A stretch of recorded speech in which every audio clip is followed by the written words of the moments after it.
Good afternoon. Good afternoon. This is your host, Alfie Deer, the Streetz Talk podcast. Today, we got a special guest in the building today. Back here with us with season 2, Mr. Bryan Beverly of the infamous 10 Bears, Morgan State Bears lacrosse team. How you doing today, sir? I'm doing quite well. And yourself, sir? I'm doing great. I'm doing great. Sorry about the connection that we had here, but we're a lot better now. Most definitely.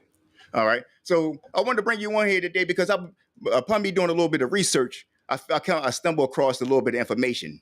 And the information that I found, like a lot of people, once I've been talking about in the barbershop and things like that, a lot of people never heard of the 10 Bears. And I believe that's a story that we hear in the city, and not even here also in the city, but in the United States, because it's a part of America's history, is the 10 Bears. And what you guys did back in the 70s was remarkable.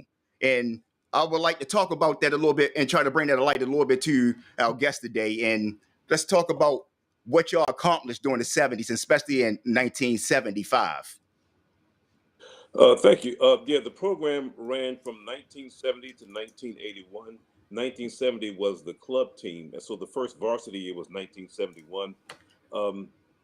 The first and only varsity lacrosse team at the HBCU, so we were the only black college varsity lacrosse team in the nation, I guess also in the world, for that fact.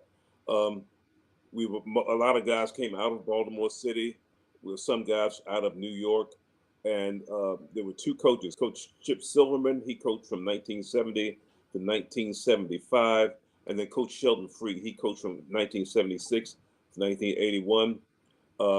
We accomplished some great things.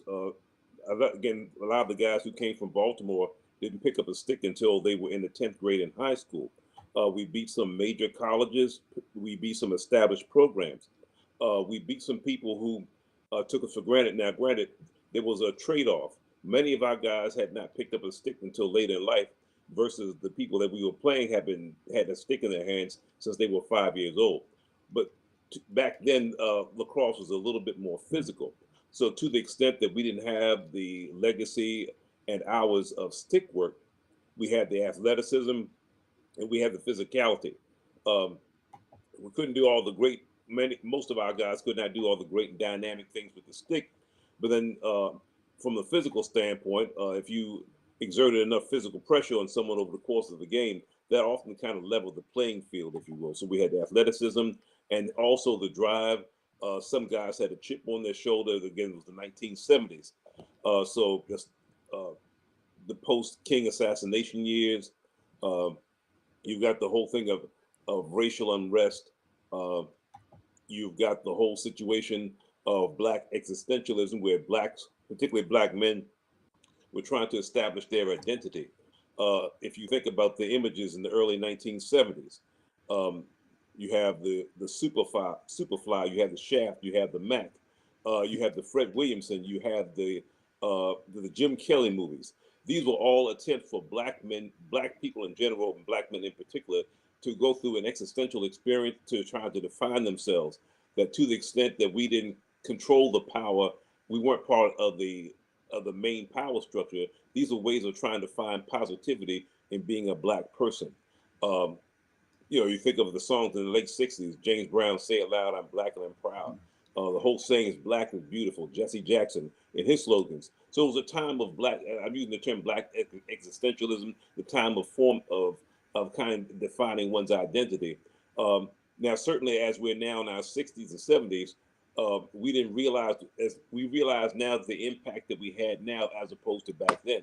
Back then we were guys we playing a sport that we loved. And of course, since we were the only black team, all the teams we played were white.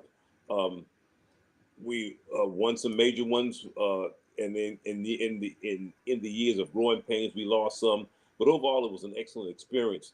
The guys were really sad when the program had to go away in 1981. You mentioned 1975. That's the victory over Washington and Lee. Was one of the top teams in the nation. And no one expected these guys from Baltimore City, who all their socks didn't match, and some of their helmets had paint and duct tape on them. Certainly no one expected these guys to come from Baltimore City and beat probably at that time the top team in the nation. But that was a great victory for Morgan State. It's the impact of the victory has gained in resonance and importance over the decades. Uh, Back then when it happened, I wasn't on that team. I played on the team in 1977 and 1978. But the 1975 team, oh yeah, the team itself was happy. And then since that time, uh, the importance of that has resonated to say, well, we're just as good as anybody else. If we give us an even playing field, give us the same rules, give us the same opportunity, uh, and some guys had excellent stick work, particularly the guys that came out of New York. But what we may not have had in excellent stick work, you had heart and desire. And So it was an excellent experience. and that's what they say it is. What is it? 90% mental, 10% skill. Mm-hmm. Exactly. So, what was like I know back then it probably a little bit hard recruiting and things like that, and a lot of guys but a lot of people don't know about the state of Maryland and in the history of lacrosse in the state of Maryland, how it been around. If I'm not mistaken, from back when Maryland first became a state here, like maybe like 1800s or something like that. So lacrosse have a big history here in Maryland. So how was recruiting back then, trying to get guys that back that time is football or basketball, or you had like baseball, for the fact. But I know I seen one interview where it was some guys just they just were so happy to want to play because they probably never played before, but they got to go against other opponents that didn't look like them. So let's talk Right. about that a little bit. That's an excellent question. Recruiting. Um, Well, the team basically started in 1970 with guys who had played against each other in high school. That's the key thing and to your point, that lacrosse is probably the number one sport in Maryland. Um, Johns Hopkins in Maryland, going back to, I don't know if the late 1800s or early 1900s, Hmm. but Maryland and Hopkins have been playing lacrosse for a long time. Many colleges in the Maryland area play lacrosse. Maryland, Johns Hopkins, Loyola, Navy, Towson, UMBC. So with Morgan's program starting, it started with a group of guys, primarily Dr. Miles Harrison, and I think also Mr. Val Emery, guys who had played in Baltimore City and and many of us had played against one another and said, hey, let's form a team. We want to do this. Uh, as I understand, a lot of the the early recruits came from the football team. Uh, for them, that many of them had never picked up a stick before, so lacrosse was something for them to do to stay in shape until football season, and also it allowed hitting. I think there was one gentleman by the name of Stan Cherry who was on the Morgan football team. He eventually wound up playing for the Baltimore Colts. So recruiting, you had the guys from Baltimore. Eventually, Coach Silverman uh, recruited some guys from New York, particularly Hampstead, New York. Have you heard of an actor called Method Man Yes. or Clifford Smith? He played at Hampstead. He actually played lacrosse. I don't know how many folks know that, but he was a lacrosse player for Hampstead. Well, some guys who preceded him, a guy named Dave Raymond, who came out of Hampstead, he came down from New York. He was a two-time All-American. So we over the course of the years, we got some excellent recruits from New York because you think about Jim Brown, who played at Syracuse. These guys, these were blacks who basically started in lacrosse at a very young age, unlike Baltimore. So we had primarily Baltimore, guys from New York. Once in a while, we get some guys from maybe Philadelphia or Virginia, but primarily Baltimore and New York, and New Jersey. New Jersey. Yeah, we got a fair number of guys from New Jersey who played up there. Um, but it's actually, if you talk about recruiting, particularly at HBC, it's two sides of that coin, because you have recruiting, but then you also have retention. So keep in Okay. mind that um, that was, I guess, because Vietnam was ended around 1974. So as the program went throughout that entire period, you had some guys who couldn't play all 4 years because they needed money. So they stopped college to go to work, or they went into the military. So yeah, so in answer to your question, recruiting was challenging, but even more challenging was keeping somebody up there for 4 years. Because a lot of guys, they may have had kids, they may have, or their parents needed money in the household. So it was challenging for guys to stay up there 4 whole years. So yeah, recruiting wasn't like recruiting was an ongoing thing. And to your point, there were some guys from out of state who had never played the game before, saw us, said, "Hey, let me give it a shot."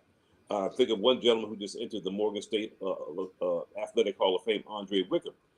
He came to Morgan the same year I did, 1976, but he came with a football scholarship. Um, he knew a couple of guys on the football team, particularly Mr. Joe Folks, who was an All-American in football and lacrosse. They talked him into coming out, and Andre, had never played before, but because of his natural athleticism, became a very good defenseman. So to your point, recruiting primarily Baltimore, New York, and New Jersey, those were the key areas. Recruiting may have been tough at times. Scholarships were few. And then after you get a guy, the key thing is trying to keep him in school, either academically or to make sure that try to find work study or try to keep him in a position where he can also keep some money in his pocket. So it was tough. And also, those were the key issues: recruitment and retention. Exactly. And I bet that, pretty much was tough, especially trying to fill the stands. But going back to your point about a lot of guys, coming for football and then playing lacrosse or vice versa, I read somewhere that Jim Brown said that he thought he was more so probably a better lacrosse player than he was a football player. Yeah. And I have a lot of friends that, that's how I got in. I never played lacrosse, but I was a fan of it because I had a lot of friends coming up, had friends that played in high school, middle school, and also in high school that end up going to playing football for some different schools or colleges and things like that. And high school that I went to, Walbrook Senior High School, back in the 90s, we had two girls that played on the men's lacrosse team back in, from ninth grade on all the way up to 12th grade. And I think in middle school, Calverton Middle School had maybe one or two females that played at that time as well. So lacrosse is, it was always like you say, a physical sport. Some people can play it. Some people like, no, I don't want to get hit by those sticks and things. But it's an exciting sport, and it's kind of like laid out a little bit, kind of sort of like football with a little bit of mix of basketball with scoring and things like that. Mm-hmm. So what brought you to lacrosse? I started playing in high school, Northwestern High School. I've always loved sports, always loved playing sports. My challenge was I was never really any good. When it came to athletic ability and physical coordination, I got left out of the gene pool on that. But I love sports, even though I was not very good at it. I loved playing it. So I started my junior year, and I played junior varsity in my junior year in high school, and then my varsity my senior year. I tried out in the ninth grade. I went to one practice, and I said, okay. And that's when we had the old sticks in ninth grade. I was in 1972, and we had these big sticks, and it was two things. I had never used a stick before, and the ground was muddy. And that's hard to try to scoop when the ground is dry. So I didn't have any cleats on. I just walked out with some gym shorts and tennis shoes. So I've got gym shorts, tennis shoes, a big heavy wooden stick, and mud. Now you do the math. It sounds like there's a little bit of disaster, a recipe for it. Yeah. So I went to one practice, and that was it. But I tried to get in 11th grade, and then also in the 12th, and just continue and played 77 and 78 at Morgan State. So I drew the short strides relates to athleticism, but I love to be out there with the fellas. I love to hit, if I can hit somebody, or set a pick or set a screen, because it's the key thing about lacrosse. You may have 10 superstars, but there's only one ball. It's like basketball, like the All-Star game. There's only one ball. But if you have somewhat of a servant spirit or unselfish spirit, you can say, okay, I can't help over here, but I can help over there. Okay, I may not be able to run fast or cradle the ball or do all these fancy things, but set a pick, set a screen, help somebody else. My coach told me one time, Brian, my college coach, Coach Sheldon Free, told me, Brian, I appreciate you coming out. This was years later, saying, even though you knew you probably weren't going to get in the game, I appreciate you coming to practice every day. Because see, what a lot of people don't realize is the stars need somebody to practice against. You see everybody who's really great. They may have the talent and the physical aptitude and the mentality, but the bottom line is, I don't care how good you are, you have to practice. and you will not play any better than you practice. So even though I know he was trying to assuage my feelings and all that, but still he had a valid point that part of a team is everyone can't be a star, and if it's no more than giving someone else someone to practice against, that's also important. So it kind of gives you a broad sense of team. So the thing that drew me was the camaraderie, the chance to hang out with the fellas. Even though I didn't have a lot to contribute physically, I enjoyed being out there. And now, 40 years later, we now see the significance of what we did. Exactly. I mean, you look at down south, and you see these movies about basketball, and you see movies about also football. Great stories about great teams back then, but you don't see as many good things coming out of Baltimore. Is kind of like negative stereotypes, or like you want to go back in history, but they don't look at the great things that came out here, like the 10 Bears and things like that. Walter P. Carter, with the Gwen Falls Park and things like that back in the day. So it's great to see a lot of people, finding out a little bit about history, like you say, maybe 40 years later, things like that, but it's still there. And that's why we're here to tell these stories. And it's great that we still have people here that was there during that time to actually be able to put the stories out. So back then, how was it trying to get fans inside the stand? Because, you have other big sports, you had a lot of, guys coming from out of the NFL, from Morgan State, coming from Morgan State, going to the NFL and things like that. So what was, the fan base like back then? Because, lacrosse, like, oh man, black guys playing lacrosse, we're not trying, see that, we want to see some football. Your point is well taken, particularly if you're talking about lacrosse at an HBCU, because lacrosse was seen as a white sport. Yes. So lacrosse at Morgan State, I would dare say, if I can speak honestly, was tolerated but never loved. Okay. Because keep in mind, for an HBCU, it's important to have street cred. It's important to have that football program and basketball program and track program, particularly football program. And here's why. Football was not only a revenue sport, but it was also a recruiting tool. For say for example, you had a Leroy Kelly, or Frenchie. I think Frenchie Fuqua also went there. But say they graduate from Morgan and they make the pros.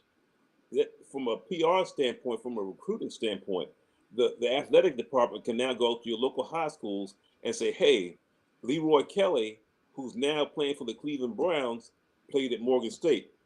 If you come to Morgan State, you can also be the next Leroy Kelly. So from the standpoint of developing an athletic program and football program, football generates revenue. Football also it can be used as a tool for recruiting other people. Lacrosse was a non-revenue generating sport, and lacrosse itself was always very expensive.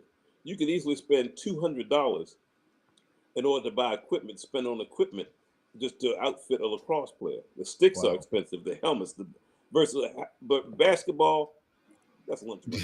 Yeah. Okay. You can get sponsored. A helmet, a cheap helmet that will give you a concussion, you get that anywhere. But lacrosse, so you have an expensive sport that doesn't generate that does not generate revenue, and is discordant with the cultural environment. Exactly. So so in terms of the fan base, well, based upon that, a team was from 1970 to 1981.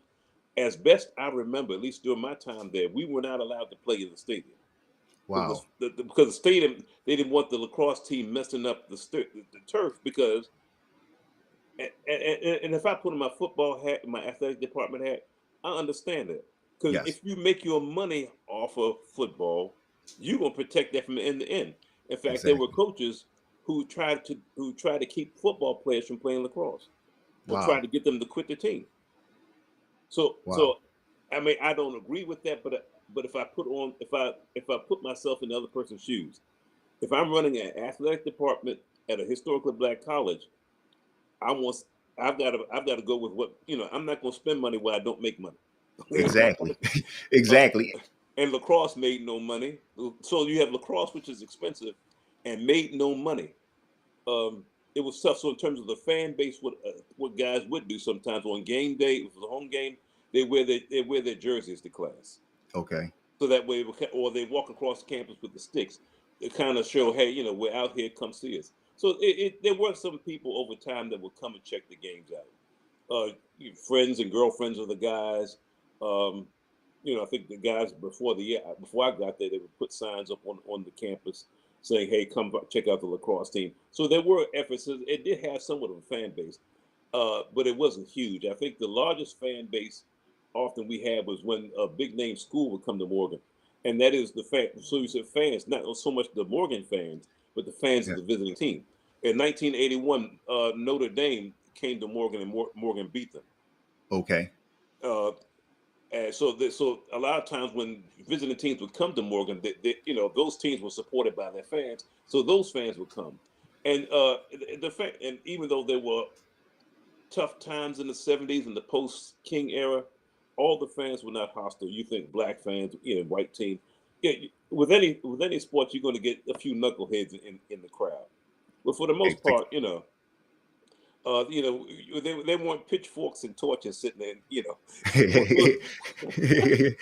I mean, you may have some sketchy moments, or if you're playing somebody, and he knows that he's either beating them up or you're getting the best of him. He may say a few things, to kind of mess with your head. Try to get you off your game. Sure, yeah. If you can't dominate a man's body, you dominate his mind. Exactly, Right? and that's one of the best. Yeah, exactly, and that's like Mike Tyson, the big Yeah. prime example. He Yeah, dominated. Mike Tyson walk out black shoes and no socks. Now, come on, man. He won already right then and there. I'm not Yeah, fighting this guy. exactly. But Eh, in terms of fans, so not a whole lot of Morgan fans. Often, if we're visiting teams, you get most of those fans. But there was a cultural and business reason for why Morgan really did not promote lacrosse at the time.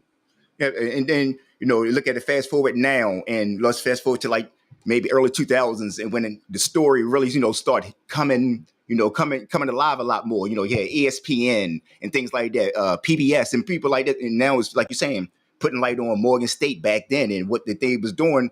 Now if they can go back then and think about like, man, we should have put a little bit more into this lacrosse team, but everything happens the way it's supposed to happen. I'm thinking, how it's supposed to happen in life. And probably all of that had to happen for us to be here at this moment, still talking about something that happened 40 years ago that a lot of people didn't really know much about. Right. Our program and the victory of the Washington League has grown over time. Was it back in 2015? U.S. Lacrosse, which is now known as USA Lacrosse, when they created their new museum and Hall of Fame, they actually established a permanent exhibit for our team. So Wow. if you ever go out to Sparks, Maryland, to the U.S. Lacrosse Museum and Hall of Fame, ask them to show you the Morgan State Lacrosse exhibit. In fact, on top of the exhibit is a big plastic M with my varsity letter on it. And I'm always proud of that because you're looking at a guy who didn't have athletic ability, but through divine favor, my varsity letter is in the U.S. Lacrosse Hall of Fame. Also, outside of the building itself, they have a series of dedicatorial bricks. You'd have to search real hard, but there's also a brick in honor of our team. Yeah, the who the team is has grown in stature over time. But the key thing is, most of us again are in our 60s and 70s. We're just happy to still be here, because we don't necessarily equate ourselves with the Tuskegee Airmen, but but we're still young enough. We're in our 60s and 70s, but we're still involved in the game.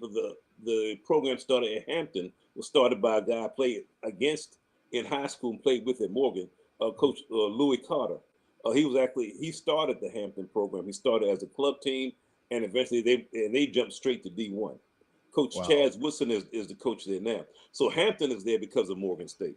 And Wow. basically, in the middle school leagues in Baltimore City in the 1980s, 90% of those coaches had all played together at Morgan State. Wow. And even That's now in great. Baltimore City, the coach of the city high school, Coach Merck Ryan, Morgan State. Edmondson, Coach Gene White, Morgan State. I think in Randallstown, Coach Michael Carrington, Morgan State. So it's a lot of guys. Donnie Brown, who's all over this region, is still actively playing. I think up in New York, Mendoza Wallace, he's in his late 60s, still playing club ball. So Wow. basically like 6 degrees of Kevin Bacon. Yeah, if you could trace a lot of stuff back to what we did. We may Wow. not still be on the field, but we're still in the game. Wow. And not even in the game, you always, and then you got your mark in history. It's Yeah, always going to go down in history. And like you say, you started off from a gentleman going onto the field and not knowing much about lacrosse to now having your varsity ladder still hanging up there in memorial right now. So that's great. I mean, who would say, from you looking back from then starting off playing, just probably just look at this something to play, something to do, get a little bit of frustration off to now to being basically the spokesperson for the 10 Bears, if you must say. well, thank you for that. Yeah. I'm one of several spokespersons. I'll put it Yeah. that. Okay. Don't get me killed, brother. Yeah, no, no, I want to have you back on again. So I'm No. one of the spokespersons. Please do not kill him. I'm one of many. Exactly. I mean, and it's great though. It's great that you still can be sitting here and talking about it. And the gentleman, y'all still name is going to be, with enshrined pretty much until the test of time. Grandkids, great grandkids, always going to know about lacrosse because, like I say, this state is basically been one of the top sports here in this state. And if Yep. I'm not mistaken, it's crazy. It should be the state sport, but I think jousting is. And I don't even know the last time I even seen a joust. Except for Yeah, it's interesting you mentioned that. I think it was the late '80s, early '90s. I actually was involved, submitted a bill to City Hall for them to make lacrosse the state sport instead of jousting. I think the bill died on the floor, but at least I gave it a shot because you know I, no everybody plays lacrosse in Maryland. yeah, From each end of it, lacrosse is the sport. It's played pretty much all year long now because they play by club teams, rec teams. Um, yeah, so but to your point, yeah, we're just thankful that we are still here and around to still try to influence and promote the game at whatever level we can. exactly. And then, speaking about you saying about Hampton, and also one of the players that played with Morgan State, his son played for John Hopkins or something, if I'm not mistaken. He was like one of the top players at John Hopkins. Right, Dr. Miles Harrison, he was one of the Yeah. co-founders of the team, and his son Kyle Harrison I think Kyle made it All American at least twice, if not three times, and he won the Tuaraton Award his senior year. Yeah, so he was the known as his last year at Hopkins. He was ranked as the top lacrosse player in the nation that year. He just retired from playing in the PLL. Wow, that's great. I mean, look. I mean, if you just look at just the branch in the tree of Morgan State and how all the leaves and everything just went into play, and then that Morgan State basically the foundation of if you look at HBCU, the lacrosse. Basically it's like the godfather of it. If you must say. Yeah, yeah, we'll take that. Yeah, we will gladly accept that. Exactly. Man, this has been great. I would love to have, you guys on, going more in depth, about some games and things like that, and back during that time on like the culture of that time and how was, family take the thing, playing lacrosse and to like now, what you guys are doing now and what guys from that era, what they was doing up to that time and what did lacrosse help them, more so in life and things like that. Well, a lot of the guys, we're all now between 60 and 70, so most of Yeah. the guys are retired. I'm still working, but I'm able to work from home. So it works out well for me. Several of the guys from Baltimore went to the fire department. Um, yeah, probably about 10 guys went to the fire department. A couple went to the police department and the penitentiary system. Basically, it kept them doing something physical. Yes. Um, some guys who are coaching, permanently. Um, yeah, but a good chunk of the guys are retired. So yeah, I think most of the guys are retired, and they're just kind of doing their thing here and there.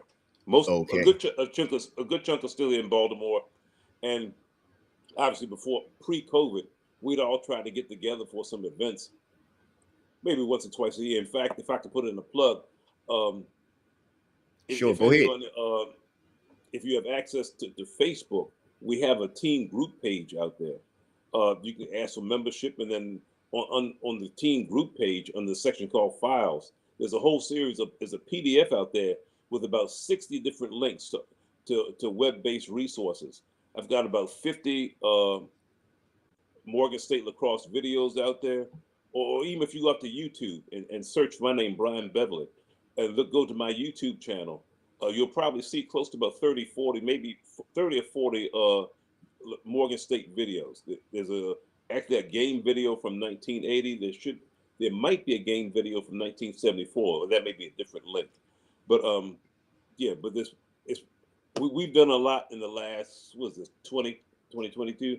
We've done a lot in the last 7 years in catching up. Well, that's great. Like I said, it is a lot. Like I went on YouTube and I seen actually some video of the Washington Lee University game, little clips of it from what was that, I think the ESPN or something like that. So it is a lot of video. Like I mean, I sat here one night and I'm doing research for another interview, and I just got caught and just watching and seeing some of these past interviews and learning a lot of things about Morgan State that I didn't even know. So I mean, I'm grateful that I came across this information, and I'm grateful. It also helps to. I'm sorry. Go ahead. And I'm saying, and I'm also grateful that for you to come on and actually speak about it as well. My pleasure. And to kind of tie this in with what's going on today, if you've been watching the television and watching the news situations of inequities and missed opportunities of coaching in the NFL. One of the things, if you have a doubt that we're not good enough, look at us. I mean, they talk about and got the opportunity. Exactly. You can get it done. And they talk about American history, but then we got Black History Month, and I don't believe you can't have American history without having Black history, because it wouldn't be a lot of American history if it wasn't for Black history. So I mean, it has to be a part of the conversation. There would be none, because keep in mind, slavery was the economic engine for the United States, because we exported cotton and sugar over to Europe. So basically, the gross domestic product, or even the gross national product, if you consider adding trade to the equation, of the United States in the 19th century was built. The Industrial Revolution, the United States became a geopolitical power because of slavery. Exactly.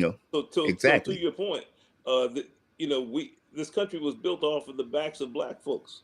So, exactly, with no recognition, and maybe 1 month and then a holiday, but we don't get the recognition, and especially like within schools, coming up in elementary and middle school, they had to put a stop to no more Martin Luther King, no more Rosa Parks and things like that during Black History Month during reports. So, but if we didn't have a lot of information out there, to find out about other different people, to find out, who else to write about, who else to talk about. And that's why I'm trying to be here to help out other people that things they don't know about. Like you don't have to look out of Maryland and look out of Baltimore to find some Black history. A lot of people don't know the Black Panthers had a headquarters here in Maryland, in Baltimore. So there's a lot of things that people don't know, a lot of things about history here in the city. Right. Yeah. All the above and beyond all the negative headlines, and certainly there's a fair amount of dysfunctionality and bad things that have generationally happened in Baltimore. There have also been some good things. And exactly. We made a lot of solid contributions. So this whole thing belongs to all of us, good and bad. Exactly. And we need, we have to get the word out and try to get more positive look on the city of Baltimore, because we, it's not always, negative things. We have a lot of good days here in Baltimore that can overcast the bad days. Yep. Exactly. So it's definitely been a pleasure. If anything, you have, like you say, have going on, plug anything, Facebook page, anything you want to plug, so people can get in contact with you guys and find out more about the 10 Bears.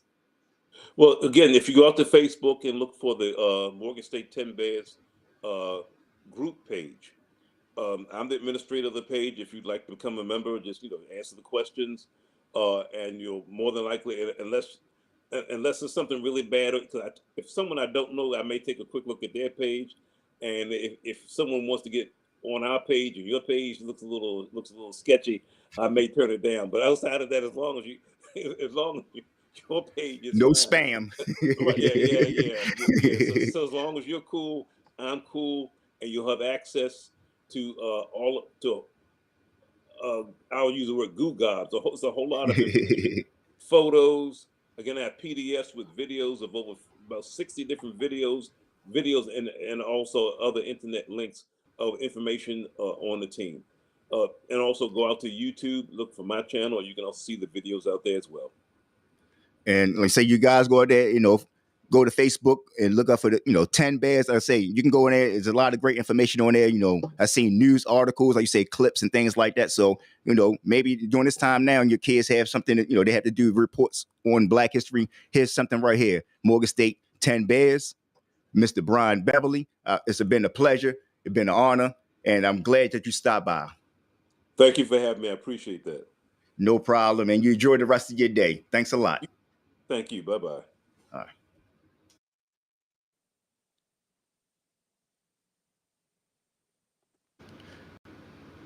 Yes, sir. I really appreciate it. I really appreciate you, you stopping by.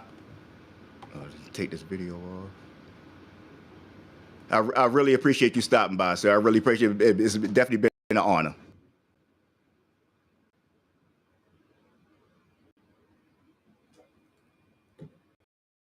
All right, audio. There we go. Yeah, I think the audio went out. So if you can hear me, because your sound going out, I'll send you an email again.